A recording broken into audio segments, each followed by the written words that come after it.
And a beautiful good afternoon.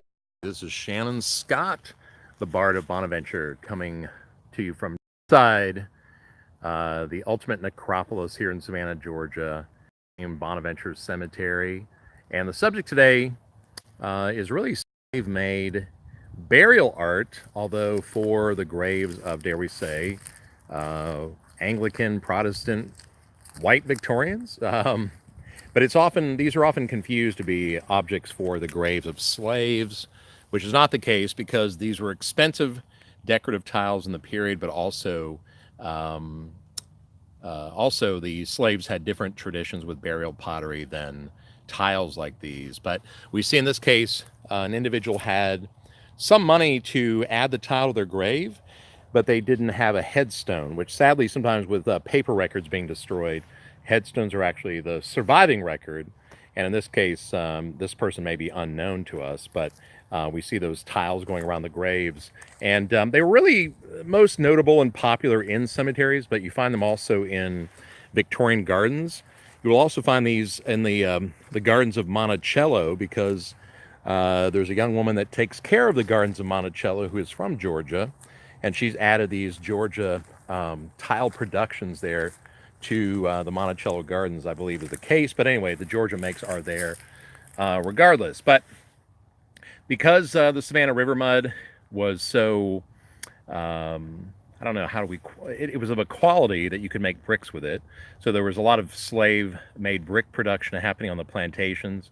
And then also these decorative tiles. What they would do is they would take the Savannah River mud and they would pour it into molds, and there were kilns on site, and sometimes just I believe the general Georgia sun would bake these off.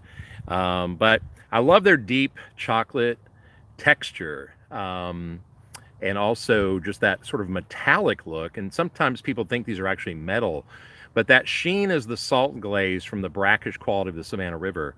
And there were 4 plantations that made these to my knowledge, on the Savannah River. There were 2 on the South Carolina side, and there were 2 on the Georgia side, and all very much like a Texas tea ranch having their own emblem. Every plantation also had its own quote-unquote logo. So here in the foreground, we see what we might call the hashtag sign today, but these are really Latin pound signs. That was a Georgia plantation. Down below me, we see this triple top with the 3 inverted pyramids. That was a South Carolina make, but also on the Savannah River.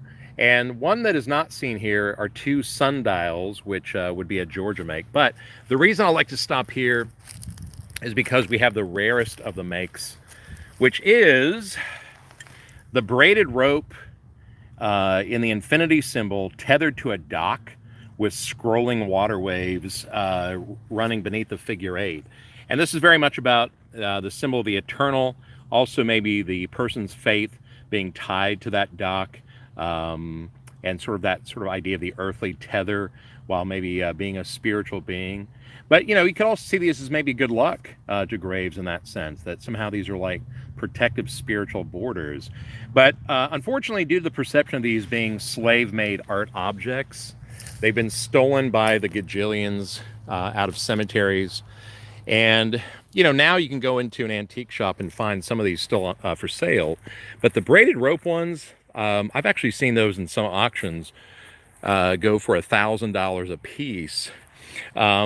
Many years ago, maybe 20 years ago, there were some new laws passed around them that you could no longer traffic them over state lines, which, I don't know how big of a problem that was. But I think there was a day when you could go into an antique shop with a wheelbarrow full, and they would just buy them outright. I don't think that's the case anymore. It's kind of like they got to know you. But I've moved into like an old house or an apartment, and maybe in the garden shed or on a shelf in a closet, you find some of these hanging out. Now more and more people bring them to cemeteries for their, let's say, safekeeping and redistribution. But yeah, a lot of these have been lost. And here we see some infant graves and probably another child's grave there with the quote-unquote Victorian garden tiles, or sometimes popularly known as slave tiles. After slavery, I don't think these are really made too often. I could be wrong. Until around 1910. And they still make them in Moultrie, Georgia, using the clay of the foothills up there. But yeah, these are the Savannah River mud variety. And just kind of a fun notation, but many years ago, as the Smithsonian Institute was getting ready to build the African American heritage addition to their museum, the curator contacted me and we had some conversation about the varieties of these that I was familiar with. And so these are now on display at the Smithsonian Institute at their African American Heritage Museum. So that's pretty killer. And yeah, also up there in the Monticello Gardens, you'll see, if my memory serves me, the sundial and the Latin pound sign ones, courtesy of a Georgia girl that aids in taking care of those gardens. So kind of neat that a piece of Georgia lives there at Monticello. And by the way, Thomas Jefferson, I almost said George Jefferson. Moving on up. Thomas Jefferson's niece is actually buried here in Savannah. That's kind of interesting. Not in Bonaventure, but another cemetery. And we'll talk about that at a future date. But gang, thanks for watching. Again, I'm Shannon Scott with Bonaventure Cemetery Journeys. Of course, you can tour with me and my amazing storytellers out here 7 days a week. We've got tours at 10 a.m., noon, also 2 p.m. We do private daytime and evening tours. And of course, we proudly offer the city's only public after hours tour called Bonaventure After Hours on Saturday nights. But you can check all that out and more at shannonscott.com, bonaventurecemetery.com, and of course we run Bonaventure Official on Facebook and Bonaventure Cemetery Journeys on Facebook.